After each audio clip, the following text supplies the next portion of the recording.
welcome again to HRN Revived TV.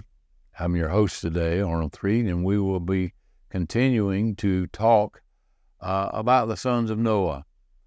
And just as a point of reference here, I want to go back and explain again, in case we have forgotten, why we're doing this. In the garden, our parents sinned and were cast out. And we had approximately 2,000 years from that time to the time of Noah and the great flood. And after that, we have the three sons of Noah that has been around now for almost 4,000 years, until Yahweh saw fit the time to prepare to bring judgment, this time by fire, even to all those sons disobedient, and loving kindness to those sons of obedience. So we have looked at their ancestry, who they were, who they birthed, who came from whom. Shem, the righteous seed, Japheth, the oldest, was the one that was undecided, if you will. Ham being the son of unrighteousness, who is born out through the father of the Canaanites, and Joshua and his children that followed him into the land of promise set out to eliminate all the ites that came from Ham. Japheth was more of the founder of the Greek belief system, so you could consider him unrighteous as well, but on occasions he did some things right. He come from the north region, which we would know to be up around the Black Sea and east and north of there. And we will end up in this whole study with the final chapter of the battles of Gog and Magog and who they are and how they relate to what we've been looking at this whole time. So I pray that you look forward to that, and it'll be exciting to see who has aligned themselves to whom. But today we want to continue to look up to the events leading up to next time's thing with Ephesians chapter 6, which will be why we went to Ephesians to start with. But I wanted us to see the heart and nature of Paul as he represented the Creator King to the nations, because that is where the sons of Elohim had gone to in diaspora, was to the nations. So we're going to start in chapter 5, and we're going to look at what he says in Ephesians chapter 5, which is very important to see and understand and grasp, because that leads us right into the door of Ephesians chapter 6. So let's begin in verse 1 of chapter 5. Then become imitators of Elohim as beloved children. Now, everything that we have read so far could be a therefore or since you've done this. He says, be imitators of Elohim as beloved children. So there's another word of encouragement. We are the beloved children of Elohim if we've responded and loved his son Yeshua and accepted him and accepted the Father's teachings and instructions. And he says to us, and walk, in verse 2, walk in love, even as Messiah also loved us and gave himself for us, an offering and a sacrifice to Yahweh for an odor of sweet smell. But let not fornication and uncleanliness or greediness be named among you, as is fitting for all saints. Also cursing and foolish talking and witty insults, none of which are necessary, but rather the giving of thanks. For you should know this, that no one guilty of fornication or unclean person or covetous one who is an idolater has no inheritance in the kingdom of Messiah and of Yahweh. I'm so glad he put in that list of stuff, witty insults. I'm sorry, they have no place either, and I had to learn that lesson the hard way. Some of us who have a spirit sometimes, who we have to fight that spirit, controlling people. And one of those ways is we control them with witty insults. We're really telling them deep down inside how we feel about them, and it's not good. And we laugh and make fun of it as if it's just a joke. But it's not a joke. We don't need to be doing that. We get this encouragement as we are coming out of and have come out of a pagan culture, that we too are to imitate Elohim and as his children, and always walk in the love of our Messiah, the way that he walked when he was here. So we go back and look at that, the way that he walked when he was here the first time, it should change the way that we would walk, right? And we should not let the cares of the world creep in on us to a point that it steals our joy. Shaul also reminded the congregation not to walk in the obvious lifestyle of their previous generations, that being fornication, uncleanliness, greediness, cursing, foolish talk, and witty insults, as we just said. These practices, if continued, would keep us out of the kingdom of Elohim. Now, if we understand who we are, and we've received who we are, and we're in love with the Creator and his Son, and what his Word says, and we're hearing what the Spirit is saying to us, hey, you need to change this, and we read that verse and the Spirit speaks to our heart, you need to change this. This is you. Then we change that, and we walk in his love, and we walk in his joy and his peace, and we learn to love him and each other and ourselves as well. Verse 6, let no one deceive you with empty words, for through these things the wrath of Elohim comes upon the sons of disobedience. Then do not become partakers with them, for you then were darkness, but now light in Messiah, walk as children of light. Here again, he's encouraging us. Do not walk the way you used to walk. You walked in a culture that was disobedient to the teachings of Yahweh. And I don't know about you, but when I was born again from the beginning, I had a desire in my heart to find out what he had for me to do, because I'm a worker. I love to work. I love to do things. I learned to build things and do things for people. And I had to change and find out what those things were from a righteous perspective and not from an unrighteous perspective. An unrighteous perspective would be, well, what can I get out of this? But from a righteous perspective, I want to do it because I love the Creator, and that's what he's called me to do. So let's pick up again in verse 9.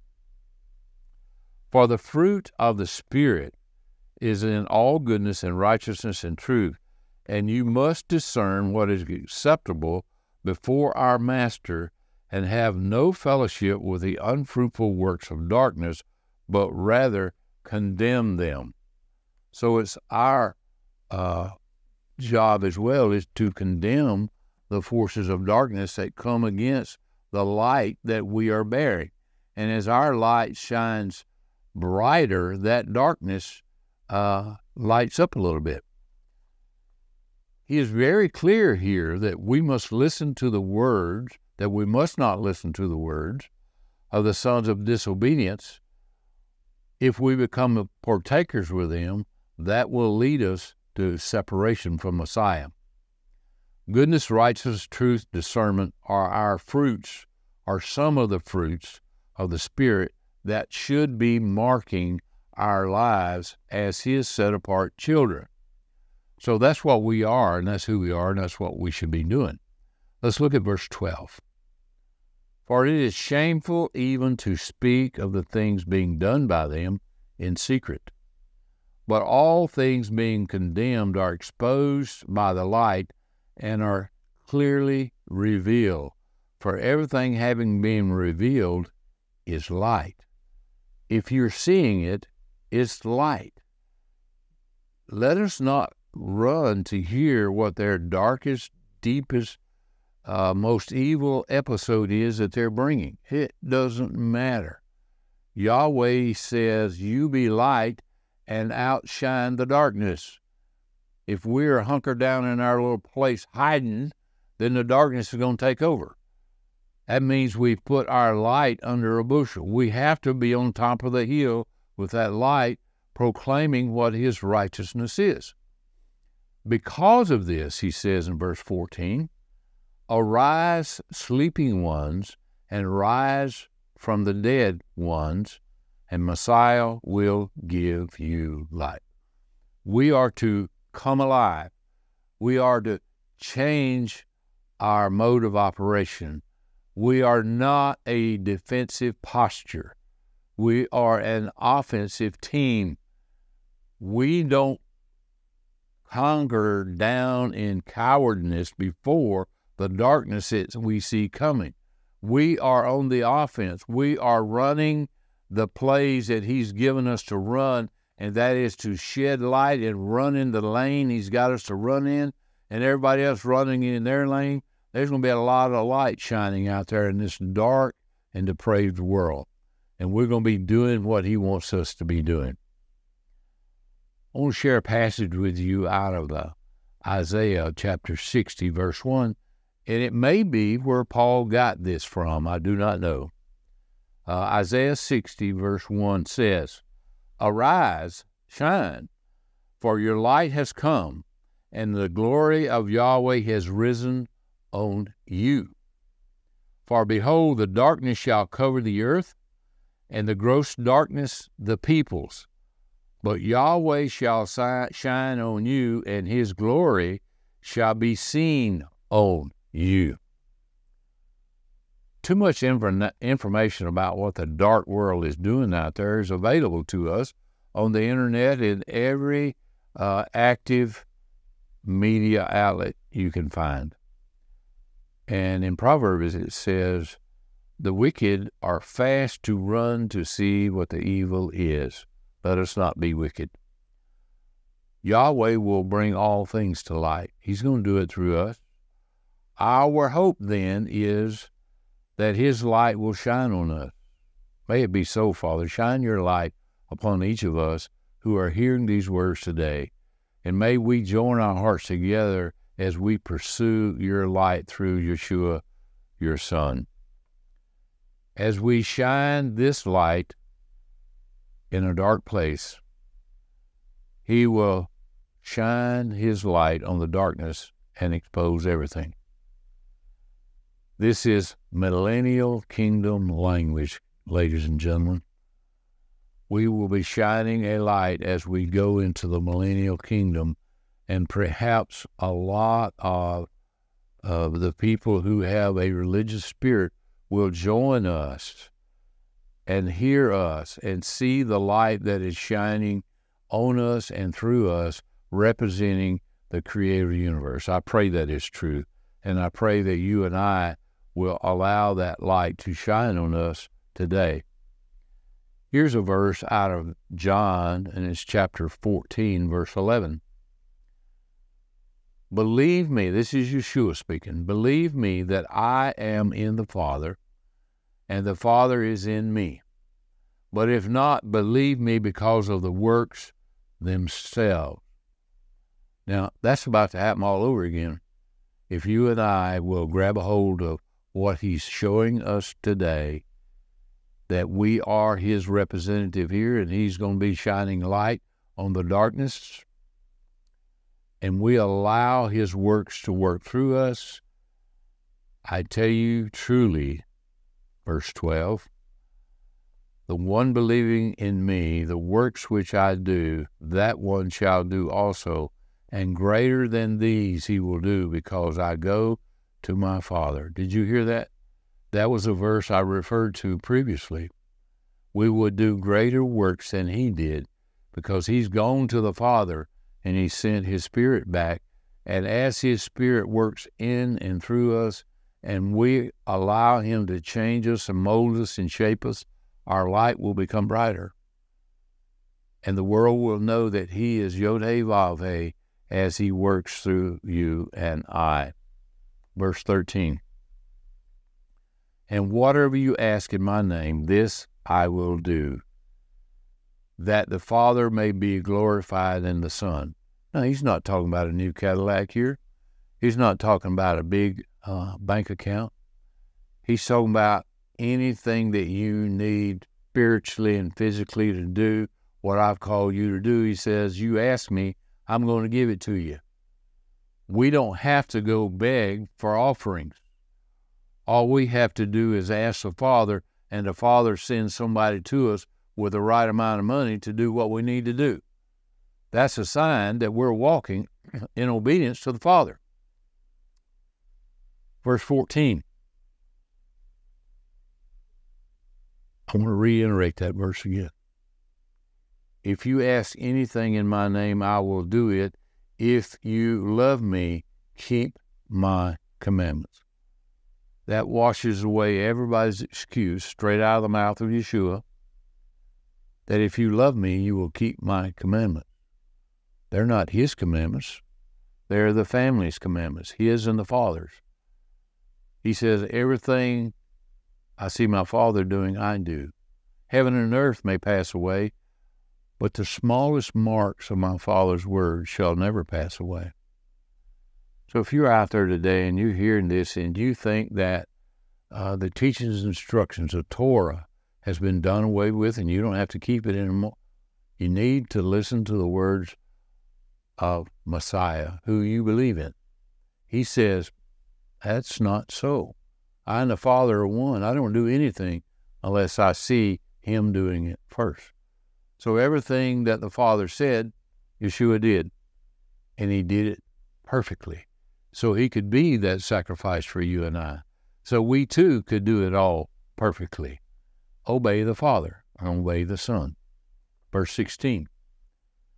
And I will petition the Father, and he will give you another one, which will end the curse, that he may remain with you forever. The Spirit of Yahweh,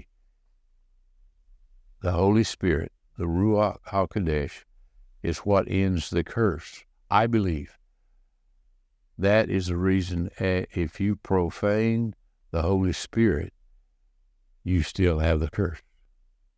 And the curse won't be removed from you.